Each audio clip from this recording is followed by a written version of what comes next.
Hello, Pioneer Nation, and welcome to another edition of the SHU Sports Report. Alongside Diana Canizaro, I'm Adam Aneritone, and despite the bout of snow we got, spring sports are in full swing. Diana, full swing, spring sports. That they are, but I'm ready for that warm weather. I am too. The women's lacrosse team came out victorious in a tough battle with LaSalle last Friday. The Explorers jumped out to a 4-1 lead just 12 minutes into the game. A goal from Liana Doyle put SHU on the board and seemed to slow the LaSalle offense. The Pioneers rallied for 4 straight goals, taking a 6-5 lead, but with less than 5 minutes in the first half, the Explorers evened the score at 6, where it stayed until halftime. Sacred Heart netted the first 4 goals of the second half, taking a lead the Explorers would never overcome. Paige Hammock made 5 of her 6 saves in the second half to hold on to the victory, with the final score 11-10. Sophomore Avery Farhat scored a season high of 4 goals, which led all scorers. Caitlin Delaney and Jenna Liljeberg each had 2 goals, 2 caused turnovers, and an assist. 2 days later, the Pioneers headed up to New York at the Bearcats Sports Center to take on Binghamton. Sacred Heart started off slow, only managing 1 goal in the first half. But SHU chipped away at the Bearcats' lead in the second half, and a Liljeberg goal with less than 8 minutes remaining in the game brought the Pioneers within 1, 7-6. Even though the Pioneer goalie, Paige Hammock, had an amazing 9 saves, the Pioneers fell short as they turned the ball over 16 times, which gave them a loss to the Bearcats by just 2 points. Final score, 9-7. Alyssa Pierce led the offense with 3 points, scoring 2 goals with 1 assist. Jenna Liljeberg scored 2 goals, and Caitlin Delaney had 2 assists and a game high of 8 ground balls. Next up, Sacred Heart will host Brown Saturday, April 2nd at 1 o'clock on Campus Field. The men's lacrosse team opened Northeast Conference play this week against Robert Morris. Sacred Heart had bested the Colonial in their last 3 meetings, but fell in this match at Joe Walton Stadium 12-7. The Pioneers managed to outshoot Bobby Moe 41-38, 2 of which were goals from Brian Massey, Matt Posh, and Max Tuttle. Each earned 2 points on a goal and an assist, while Mike Cavanaugh won 12 of 22 faceoffs and recorded a team-high 6 ground balls. The game out in Moon Township wrapped up a tough march for the Sacred Heart Pioneers, as Friday's game against Bryant has been postponed to Tuesday, April 26. SHU takes Campus Field again April 2nd when they host the Mountaineers of Mount St. Mary at 7 o'clock. Taylor Krimmel is in the update corner for us this week. Taylor, was the women's basketball team able to keep their season going? Well, Adam, it was a stellar season for SHU women's hoops, but unfortunately it ended with a 95-59 loss at the hands of Drake University in the first round of the WNIT. Drake was opportunistic against the Pioneers with 35 points off of 21 SHU turnovers and outscored the Pioneers down low with 44 points in the paint compared to just 28 for Sacred Heart. Adacia Williams led Sacred Heart with 15 points on 45.5% shooting from the field, while Hannah Kimmel ended the game with 11 points and 5 rebounds. The 2015-16 NEC regular season champs finished the year with a record of 20-13. In other news, Sacred Heart men's tennis picked up its 2nd straight win in a 5-2 decision at St. Peter's. The Pioneers lost the doubles point, but came back strong in singles when they swept 4 out of 5 matches. Matthew Polota-Schranen earned his 2nd straight singles win and is now tied with Derek Chapman and Corey Seltman with a team-high 9 wins. Matt Dean faced the toughest test in singles, but took home the final point for SHU in the 3 sets at 2nd point singles. The Pioneers are 6-7 on the year and will look to move to 2-0 in NEC play when they take on Fairleigh Dickinson this afternoon. Not to be outdone, the women's tennis team earned their 2nd consecutive win as well, with a 4-3 victory over Big East opponent Providence. Paige Olson and NEC Rookie of the Week, Olivia Podsabirski, came through for SHU in dramatic fashion when each took their singles match in 3 sets to clinch the Pioneer win. Katie Dorenzo and Taylor Gerda won their 5th straight doubles match together, while Dorenzo extended her winning streak to 10 after a singles victory later in the night. SHU will hit the court for their next match tomorrow when they host Siena in their spring home opener. I'll fill you in on bowling and equestrian a little later. For now, I'll send it back to Adam at the desk. Thanks, Taylor. An amazing relief effort by Brent Teller gave SHU baseball a 6-5 win over St. Joseph's last week.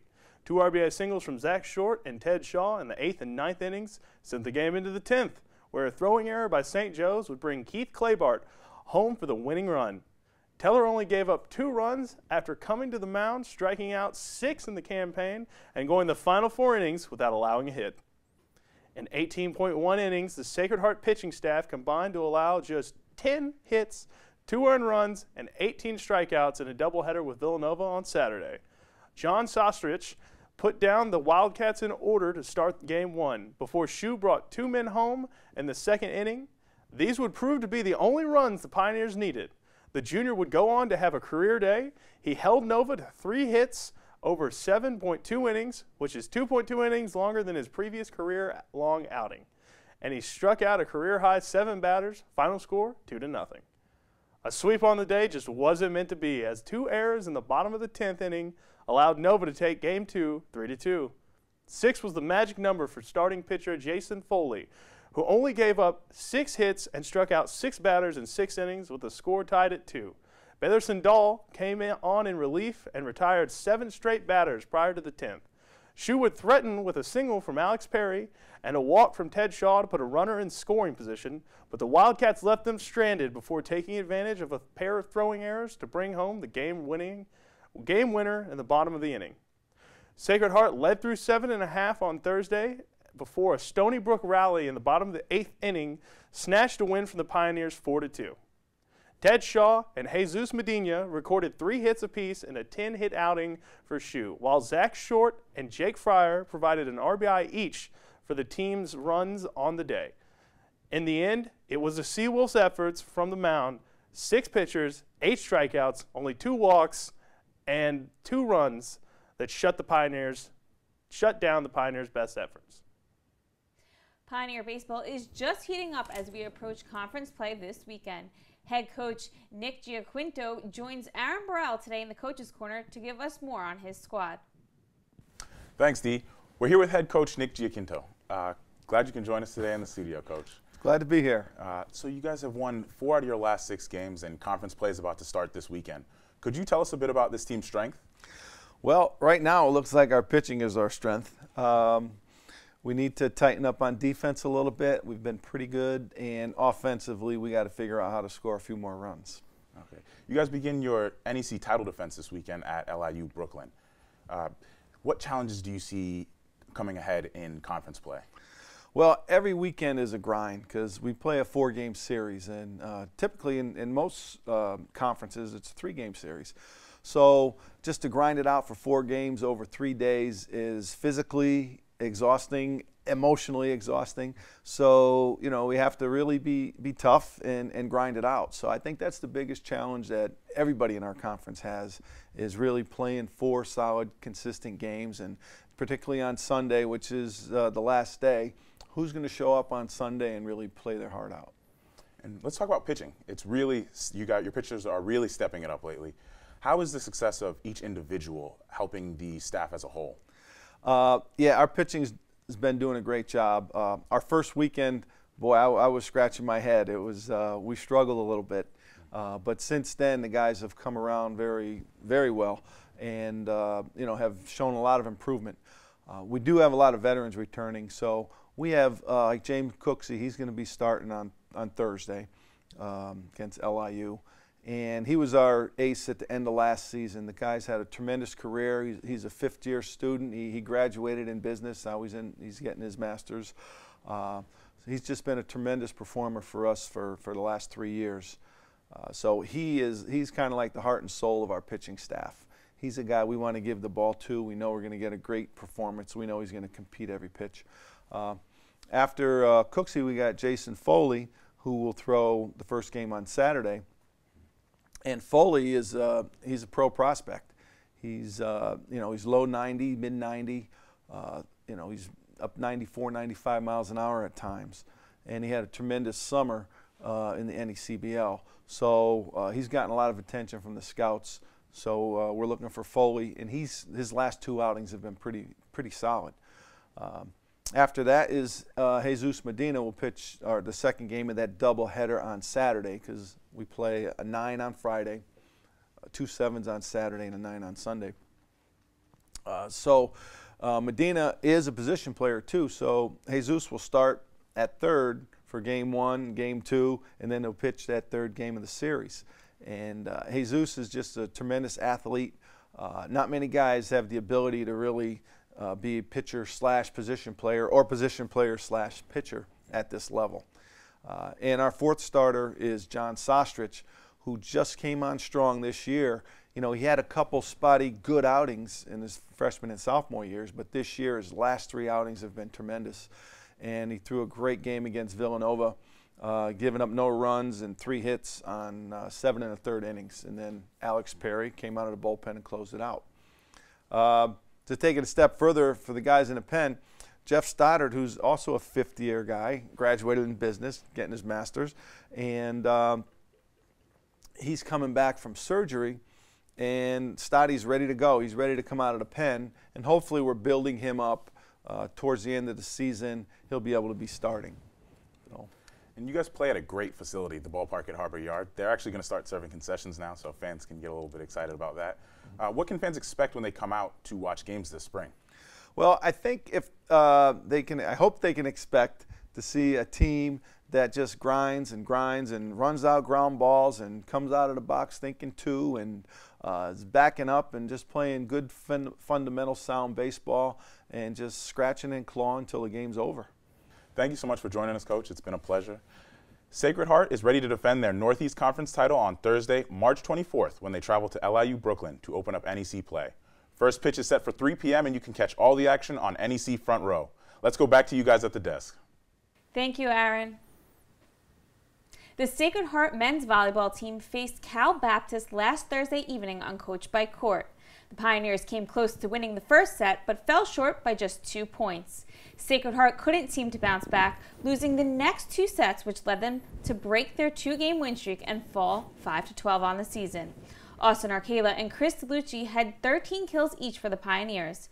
Sacred Heart was up to par with Cal Baptist in blocks, digs, and aces, but its 221 hitting percentage was the difference in the match. The Pioneers will return to action in the Eastern Intercollegiate Volleyball Play, hosting Harvard University this Saturday, March 26th at 4 p.m. Let's throw it back to Taylor over in the update corner, who has promised us an update on our bowling and equestrian team. Taylor? Well, as promised, Adam, I've got that update for you right here. Sacred Heart's bowling team finished 10th in a field of 30 teams that featured 23 of the 25 top teams in the country at the Columbia 300 Music City Classic, hosted by Vanderbilt University. After 2 days of qualifying, the Pioneers began Sunday's match play as the 10 seed. After a sweep of NEC rival LIU Brooklyn in the first round, SHU took on another NEC foe in Fairleigh Dickinson. The Pioneers dropped the first 3 games to the Knights, but bounced back with a pair of wins to force a 6th game.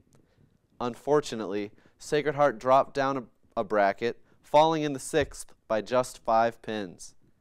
The battle for 9th or 10th place against UMES looked eerily similar to the previous match, as the Pioneers lost the 6-game match for a 10th place finish.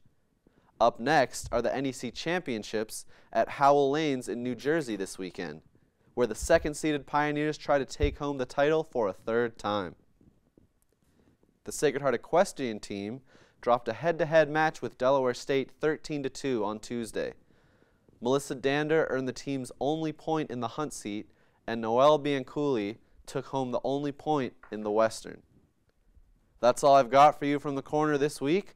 I'll give it over to you now, Diana. Thanks, Taylor. We turn it now to some softball as the Pioneers headed down to Baltimore for the UMBC Spring Classic this past weekend.